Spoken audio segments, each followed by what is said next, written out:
Presta atenção no que eu estou te falando. Quando o Senhor começa a patrocinar você, Ele coloca tanta pressão na caldeira. Traz um adesivo aqui para mim. Traz um adesivo aqui, para segurar o microfone bem aqui. Baixa só um pouquinho o som aqui, vai ficar bom.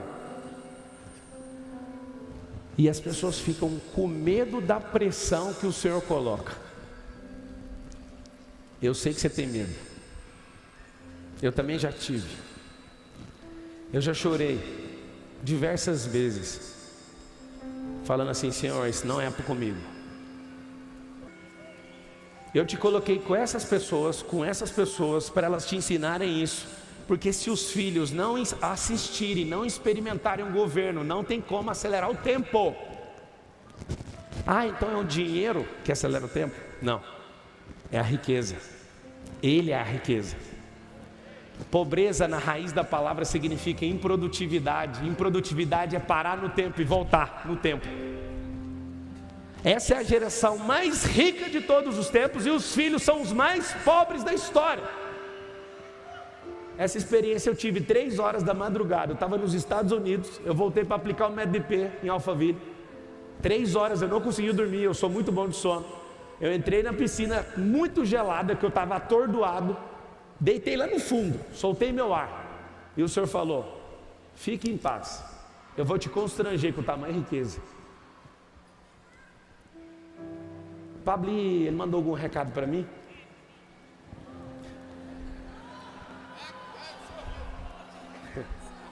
Ele mandou, tá passando ali no painel de LED ali, ó. Vai cuidar da sua vida.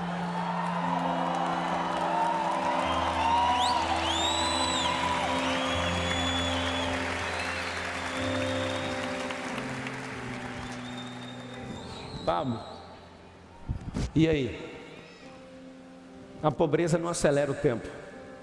Quando você é muito produtivo, pode pôr bem aqui o adesivo, ó. Por favor. Pode colocar bem aqui, não tem problema ficar feio não. Aí. Pode pôr. O que você tem que entender é o seguinte: você foi enganado sobre as qualidades de Deus. Quando você lê lá na palavra que fala assim, que os pobres de espírito. Aí alguém fala, pobre de espírito, o que significa isso? Vamos achar um lugar aqui que não dá microfonia, vamos lá. Me ajuda aí, pessoal. Pobre de espírito significa aquele que não pode, com o seu próprio espírito, atravessar os dias sem aquele que é o maior dos espíritos. Então, sim, se você tem energia para hoje no seu espírito, amanhã ela já não tem mais. Você precisa conectar naquele que é espírito, porque Deus é espírito. Vários de vocês foram enganados com a história do jovem rico. Pablo, então aqui o jovem rico é herdeiro. O Senhor só pediu o que ele tinha porque era a única coisa que ele tinha, ele não era rico. Jovem rico significa herdeiro.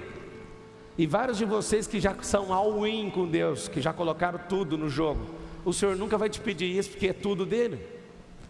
Ele só pediu tudo para o jovem rico porque ele não tinha nada do jovem rico. O Senhor vai fazer isso. Tem uma coisa que tem que ficar clara, e a partir desse dia de hoje, a mentalidade do mundo cristão, da vida cristã aqui no país começa a mudar hoje. O Senhor conhece meu coração e eu quero prestar uma gratidão agora aos assembleianos e aos irmãos da Igreja de Cristo que vieram dos Estados Unidos. Uma salva de palmas por esses missionários.